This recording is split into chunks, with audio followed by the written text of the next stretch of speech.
Item ಯಾವುದೇ ಇರಲಿ try ಮಾಡಿ ಆಚಿ ಚಿಕನ್ ಮಸಾಲಾ. ಡಿಕೆ ಶಿವಕುಮಾರ್ ರಿಂದ ಖಾಲಿಯಾಗುವ ಮಂತ್ರಿಗಿರಿಗೆ ಲಾಬಿ ಜೋರಾಗಿದೆ. ಡಿಕೆ ಸರ್ಕಾರದಲ್ಲಿ 4 ಡಿಸಿಎಂ ಹುದ್ದೆಗಳ ಸೃಷ್ಟಿಯಾಗೋ ಸಾಧ್ಯತೆ ಇದೆ. ಪ್ರಿಯಾಂಕ್ ಪರ ಬೆಂಬಲಿಗರು ಬ್ಯಾಟಿಂಗ್ ಮಾಡ್ತಿದ್ದಾರೆ. ಎಲ್ಲ ಸುದ್ದಿಯನ್ನು ನೋಡೋಣ ಸಂಪುಟ ಸಮಾಚಾರ ನ್ಯೂಸ್ ಟಾಪ್ 9 ನಲ್ಲಿ. ಮುಂದಿನ ಸಿಎಂ ಡಿಕೆ ಶಿವಕುಮಾರ್ ಅನ್ನೋದು ಎಲ್ಲರ ಬಾಯಲ್ಲೂ ಕೇಳಿ ಬರ್ತಾ ಇರೋ ಮಾತು. ಸತತ 3 ವರ್ಷಗಳ ಕಾಲ ಡಿಸಿಎಂ ಆಗಿದ್ದ ಡಿಕೆ ಇದೀಗ ಮಹತ್ತರ ಜವಾಬ್ದಾರಿಯನ್ನ ವಹಿಸಿಕೊಳ್ಳೋದಕ್ಕೆ ರೆಡಿಯಾಗಿದ್ದಾರೆ. ಆದರೆ ಡಿಕೆ ಶಿವಕುಮಾರ್ ರಿಂದ ಖಾಲಿಯಾಗೋ ಸ್ಥಾನಕ್ಕಾಗಿ ಭಾರಿ ಪೈಪೋಟಿ ಶುರುವಾಗಿದೆ. ಡಿಸಿಎಂ ಸ್ಥಾನಕ್ಕಾಗಿ ಕೈಮನೆಯ ಅತಿರಥ ನಾಯಕರೇ ಭರ್ಜರಿ ಲಾಭಿಗಿಳಿದಿದ್ದಾರೆ. ಕೆಲವರು ಹಿರಿತನದ ಅಸ್ತ್ರ ಹೂಡಿದ್ರೆ ಮತ್ತೆ ಕೆಲವರು ಪ್ರಾದೇಶಿಕತೆ ಸಮುದಾಯದ ಅಡಿ ಉಪಮುಖ್ಯಮಂತ್ರಿ ಹುದ್ದೆ ಮೇಲೆ ಟವಲ್ ಹಾಕಿದ್ದಾರೆ. ಇಂದಿನಿಂದ ಕಾಂಗ್ರೆಸ್ ಮನೆಯಲ್ಲಿ ನವಯುಗ ಶುರುವಾಗೋದು ಪಕ್ಕ. ಶಾಸಕಾಂಗ ಸಭೆ ಬಳಿಕ ಸಂಪುಟದ ಸಾರಥಿಗಳ ಭವಿಷ್ಯ ನಿರ್ಧಾರ ಆಗಲಿದೆ. ನೂತನ ಸಿಎಂ ಆಯ್ಕೆ ಆದ್ಮೇಲೆ ಡಿಕೆ ಹೊಸದಾಗಿ ಸರ್ಕಾರ ರಚನೆ ಮಾಡಲೇಬೇಕು. ತಮ್ಮ ಕ್ಯಾಬಿನೆಟ್ನಲ್ಲಿ ಸಿದ್ದರಾಮಯ್ಯ ಸಂಪುಟದಲ್ಲಿದ್ದ ಕೆಲ ಸಚಿವರನ್ನ ಕೈಬಿಟ್ಟು ಹೊಸ ಮುಖಗಳಿಗೆ ಮಣೆ ಹಾಕಬಹುದು. TV9ಗೆ ಲಭ್ಯ ಆಗಿರೋ ಮಾಹಿತಿ ಪ್ರಕಾರ ಸಿದ್ದು ಸಂಪುಟದ 13 ನಾಯಕರಿಗೆ ಡಿಕೆ ಸಂಪುಟದಲ್ಲಿ ಮತ್ತೊಮ್ಮೆ ಅವಕಾಶ ಸಿಗಲಿದೆ ಅಂತ ಹೇಳಲಾಗ್ತಾ ಇದೆ. ಹಾಗೆ 16 ನಾಯಕರಿಗೆ ಶಾಕ್ ಕಾದಿದೆ ಎನ್ನಲಾಗ್ತಿದೆ.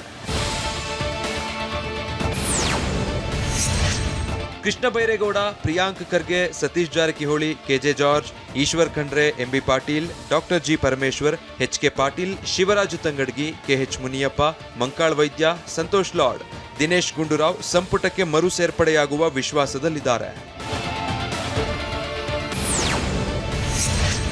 ಹೊಸ ಸರ್ಕಾರ ರಚನೆ ಆದ್ಮೇಲೆ ಯಾವುದೇ ಭಿನ್ನಮತ ಅಸಮಾಧಾನ ಸ್ಫೋಟ ಆಗಬಾರದು ಅಂತ ಕಾಂಗ್ರೆಸ್ ಹೈಕಮಾಂಡ್ ಎಚ್ಚರಿಕೆಯ ಹೆಜ್ಜೆ ಇಟ್ಟಿದೆ. ಅಳೆದು ತೂಗಿ ಲೆಕ್ಕಾಚಾರ ಹಾಕಿರುವ ವರಿಷ್ಠರು ನೂತನ ಸರ್ಕಾರದಲ್ಲಿ 4 ಡಿಸಿಎಂ ಹುದ್ದೆಗಳನ್ನು ಸೃಷ್ಟಿ ಮಾಡೋ ಬಗ್ಗೆ ಚಿಂತನೆ ನಡೆಸಿದ್ದಾರೆ ಅನ್ನೋ ಮಾಹಿತಿ ಇದೆ. ಹೈಕಮಾಂಡ್ ಪ್ಲಾನ್ ಪ್ರಕಾರವೇ 4 ಡಿಸಿಎಂ ಹುದ್ದೆಗಳು ಸೃಷ್ಟಿಯಾದ್ರೆ ದಲಿತ, ಲಿಂಗಾಯತ, ಅಲ್ಪಸಂಖ್ಯಾತ ಸಮುದಾಯದ ನಾಯಕರಿಗೆ ಪಟ್ಟ ಕಟ್ಟೋಕೆ ಚಿಂತನೆ ನಡೆಸಿದ್ದಾರೆ. ಡಿಸಿಎಂ ಸ್ಥಾನದ ಮೇಲೆ ಕಣ್ಣಿಟ್ಟಿರುವ ಈಶ್ವರ್ ಖಂಡ್ರೆ ತಾವು ಕೂಡ ಆಕಾಂಕ್ಷಿ ಅಂತ ದಾಳ ಉರುಳಿಸಿಯೇ ಬಿಟ್ರು. ಒಂದ್ ವೇಳೆ ವರಿಷ್ಠರು ತಮ್ಮತ್ತ ಗಮನ ಹರಿಸದೇ ಇದ್ರೆ ಹೈಕಮಾಂಡ್ ನಾಯಕರ ಮೇಲೆ ಒತ್ತಡ ಹೇರುವಂತೆಯೂ ಸುಳಿವು ಕೊಟ್ರು. ಬಹಳಷ್ಟು ಕಾಂಗ್ರೆಸ್ ಪಕ್ಷ ಬಲವರ್ಧನೆ ಮಾಡಲಿಕ್ಕೆ ಶ್ರಮ ಮಾಡಿದ್ದೇನೆ. ಈಗ ಇನ್ನೂ ಹೆಚ್ಚಿನ ಒಂದು ಜವಾಬ್ದಾರಿ ಕೊಟ್ಟರು ಸಹಿತ ಇವತ್ತು ನಾವೆಲ್ಲರೂ ಸೇರಿ ಒಗ್ಗಟ್ಟಾಗಿ ಎಲ್ಲರನ್ನೂ ವಿಶ್ವಾಸದಲ್ಲಿ ತೆಗೆದುಕೊಂಡು ಸಮುದಾಯವನ್ನು ವಿಶ್ವಾಸದಲ್ಲಿ ತೆಗೆದುಕೊಂಡು, ಯಾಕೆಂದರೆ ಲಿಂಗಾಯತ್ ಸಮುದಾಯ ಇದು ಪ್ರಬಲ ಸಮುದಾಯ. ಇವತ್ತು ಲಿಂಗಾಯತ್ ಸಮುದಾಯದಿಂದ ಸುಮಾರು 36 ಜನ ಶಾಸಕರು ಕಾಂಗ್ರೆಸ್ ಪಕ್ಷದಿಂದ ಗೆದ್ದು ಬಂದಿದ್ದಾರೆ. ಇವತ್ತು ಲಿಂಗಾಯತ್ ಸಮುದಾಯಕ್ಕೂ ಸಹಿತ ಪ್ರಾಪರಾಗಿ ರಿಪ್ರೆಸೆಂಟೇಷನ್ ಕೊಡಬೇಕು ಅನ್ನುವಂಥದ್ದು ಇವತ್ತು ಸಮುದಾಯದವರ ಅಭಿಪ್ರಾಯ ಆಗಿದೆ. ಬೀದರ್ನಲ್ಲಿ ಅಭಿಮಾನಿಗಳು ಈಶ್ವರ್ ಖಂಡ್ರೆಗೆ ಡಿಸಿಎಂ ಸ್ಥಾನ ನೀಡಬೇಕು ಅಂತ ಒತ್ತಾಯಿಸಿದ್ದಾರೆ. ಹೀಗಿರುವಾಗ ಮತ್ತೊಬ್ಬ ಲಿಂಗಾಯತ ನಾಯಕ ಎಂಬಿ ಪಾಟೀಲ್ರನ್ನ ಹೈಕಮಾಂಡ್ ಕರೆ ಮಾಡಿ ಕರೆಸಿಕೊಂಡಿದ್ದು ತೀವ್ರ ಕುತೂಹಲ ಮೂಡಿಸಿದೆ. ಹೈಕಮಾಂಡ್ ಡಿಸಿಎಂ ಮಾಡಬೇಕು ಬೇಡ, ಪೋಸ್ಟ್ ಕ್ರಿಯೇಟ್ ಮಾಡಬೇಕು ಬೇಡ, ಇದನ್ನೆಲ್ಲ ಅವ್ರವ್ರ ಮಾನದಂಡಗಳು ಇರ್ತವೆ. ಡಾಕ್ಟರ್ ಜಿ ಪರಮೇಶ್ವರ್ ಅವರನ್ನು ದಿಲ್ಲಿಗೆ ಬುಲಾವ್ ಕೊಟ್ಟಿತ್ತು. ದಲಿತ ಕೋಟಾದಡಿ ಪರಮೇಶ್ವರ್ ಹೆಸರು ಬಲವಾಗಿ ಕೇಳಿ ಬರ್ತಾ ಇದೆ. ಹಾಗೆ ಕಲ್ಯಾಣ ಕರ್ನಾಟಕ ಭಾಗದ 6ಕ್ಕೂ ಹೆಚ್ಚು ಶಾಸಕರು ಪ್ರಿಯಾಂಕ್ ಪರ ಬ್ಯಾಟ್ ಬೀಸಿದ್ದಾರೆ. ಪ್ರಿಯಾಂಕ್ಗೆ ಡಿಸಿಎಂ ಸ್ಥಾನ ನೀಡಬೇಕು ಅಂತ ಒತ್ತಾಯಿಸಿದ್ದಾರೆ. ಪ್ರಿಯಾಂಕ್ ಖರ್ಗೆಜಿ ಅವರಿಗೆ ಸಚಿವ ಸಂಪುಟದಲ್ಲಿ ಉಪಮುಖ್ಯಮಂತ್ರಿ ಸ್ಥಾನವನ್ನ ಕೊಡಬೇಕಾಗಿ ನಾನು ಕಳಕಳಿಯಿಂದ ವಿನಂತಿಸಿಕೊಳ್ತೇನೆ.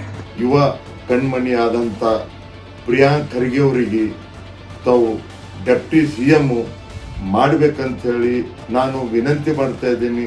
ಮಾನ್ಯ ಪ್ರಿಯಾಂಕಾ ಖರ್ಗೆಜಿ ಅವರಿಗೆ ಉಪಮುಖ್ಯಮಂತ್ರಿ ಸ್ಥಾನ ನೀಡಬೇಕೆಂದು ಈ ಮೂಲಕ ವಿನಮ್ರ ಮನವಿ ಮಾಡುತ್ತೇನೆ. ಕೆಎಚ್ ಮುನಿಯಪ್ಪ ಕೂಡ ತಾವು ಯಾವುದೇ ಜವಾಬ್ದಾರಿ ಕೊಟ್ಟರು ನಿಭಾಯಿಸಲು ಸಿದ್ಧ ಎಂದಿದ್ದಾರೆ. ಜೊತೆಗೆ ತಮ್ಮ ರಾಜಕೀಯ ಅನುಭವದ ದಾಳ ಉರುಳಿಸಿದ್ದಾರೆ. ಈಗ ಅವರೇ ತೀರ್ಮಾನ ಮಾಡಬೇಕು. ಸೀನಿಯಾರಿಟಿ ನಿಮಗೆಲ್ಲ ಗೊತ್ತಿದೆ. 7 ಸಾರಿ ಪಾರ್ಲಿಮೆಂಟ್ ಗೆದ್ದು 10 ಸಾರಿ ಕೇಂದ್ರದಲ್ಲಿ ಮಂತ್ರಿ ಇದ್ದೀನಿ.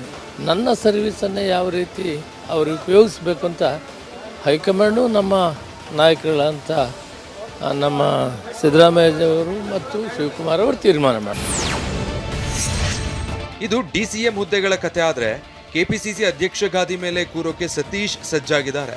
ಸಿದ್ದರಾಮಯ್ಯರಿಗೆ ತಮ್ಮ ಹೆಸರು ಶಿಫಾರಸು ಮಾಡುವಂತೆ ಖುದ್ದು ಸತೀಶ್ ಕೇಳಿದ್ದಾರೆ. ವೇಣುಗೋಪಾಲ್ ಕರೆ ಮಾಡಿದಾಗಲೂ ಇದೇ ಮಾತನ್ನು ಹೇಳಿದ್ದಾರೆ. ಮೊನ್ನೆ ಹೇಳಿದೆ, ಅವ್ರಿಗೆ ಹೇಳಿದ್ದೀವಿ ಇದ್ರ ಬಗ್ಗೆ ಮಾತಾಡ್ಕೊಂಡು ಬನ್ನಿ ಅಂತ, ಅಧ್ಯಕ್ಷರಿಗೂ ಹೇಳಿದ್ದೀವಿ. ಸೊ ಬಂದಮೇಲೆ ಮಧ್ಯಾಹ್ನ ಮಾತಾಡ್ತೀನಿ, ಅವ್ರು ಏನು ಹೇಳಿದಾರೆ ಗೊತ್ತಿಲ್ಲ ನನಗೆ.